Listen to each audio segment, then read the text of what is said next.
STV news आवाज़ बुलंदियों तक। हम लोकमत परिष्कार का संघ उसको ये नाम दिया है। आम भाषा में उसको चुनाव ये लोकसभा का 2024 का, और ये महत्वपूर्ण चुनाव है।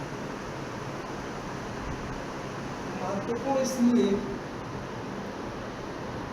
कि जो समाज की कल्पना रहती है कि हमारी सरकार बनेगी, कुछ काम होगा,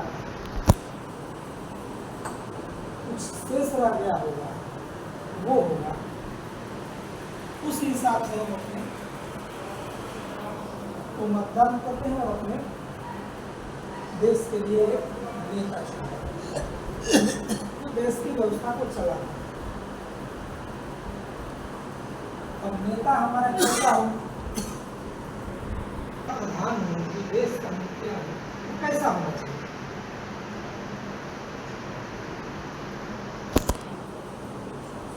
हम जब मतदान करने जा रहे हैं, तो मेरे मन में यह विचार है कि हमारा नेता कैसा हो जिसको हम मतदान करने जा रहे हैं।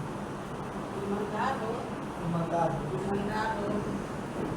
देश को आगे बढ़ाए, देश विदेश में नाम। अक्षय कुमार ठाकुर है और उपाध्यक्ष शिशु शिक्षा समिति गोरखपुर, और वर्तमान में बलिया विधानसभा का लोकमत परिष्कार की दृष्टि से समन्वय 100% मतदान हो, देश हित में मतदान हो।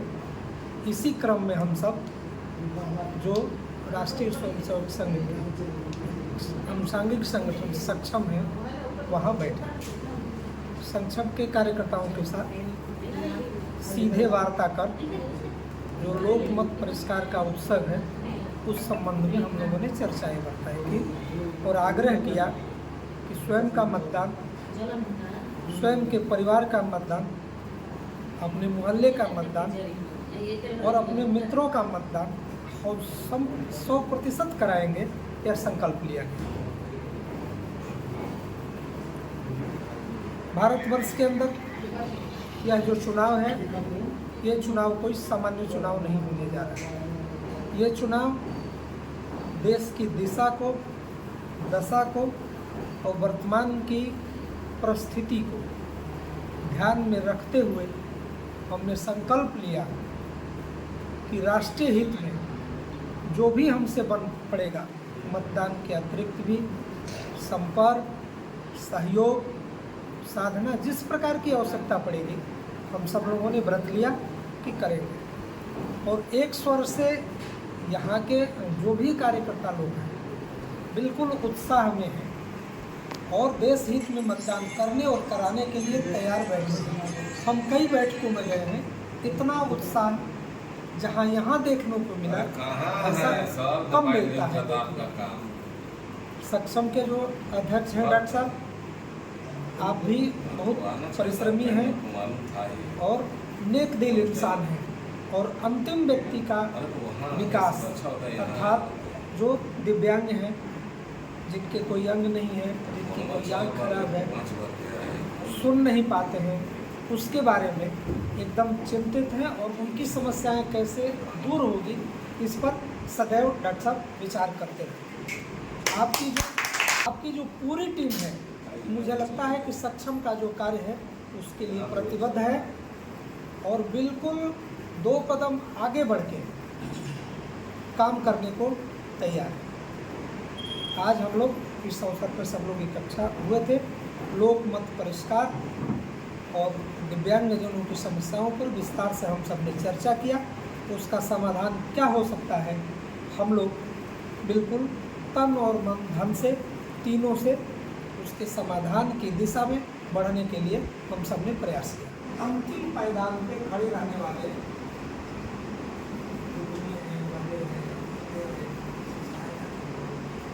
वो है, उनकी सहायता करने वाला या उनकी सहायता करने के बारे में सोचने वाला व्यक्ति साधारण नहीं है।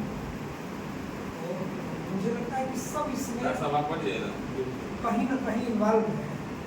इस नाते निश्चित रूप से आप भगवान के करुण ले रहे हैं, फोटो भी निकाले, वीडियो भी करना, मीडिया पर आदि से आप फोटो ले रहे हैं। फोटो भी ले लेंगे, वीडियो भी बना लेंगे। अब इस समय जो हम बैठे हैं, एक पर्व आया है,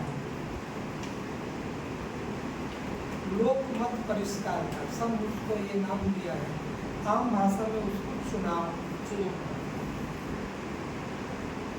ये लोकसभा का 2024 का, और ये महत्वपूर्ण चुनाव है। महत्वपूर्ण इसलिए कि जो समाज की कल्पना रहती है कि हमारी सरकार बनेगी, कुछ काम होगा, कुछ शेष रह गया होगा, वो होगा, उस हिसाब से हम अपने तो मतदान करते हैं और अपने देश के लिए एक नेता चुनते हैं तो देश की व्यवस्था को चलाता है। अब नेता हमारा कैसा हो, ये प्रश्न है। तो हमारा जो देश का प्रधान हो, जो देश का मुखिया हो, वो कैसा होना चाहिए?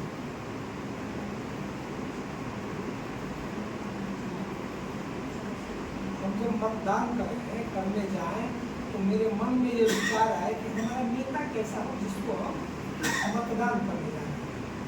ईमानदार हो, ईमानदार हो, देश को आगे बढ़ाने वाला, आगे बढ़ाए, देश विदेश में नाम पैदा करे। उसके बाद बचाई ना लेकर चाहिए हम लोग को।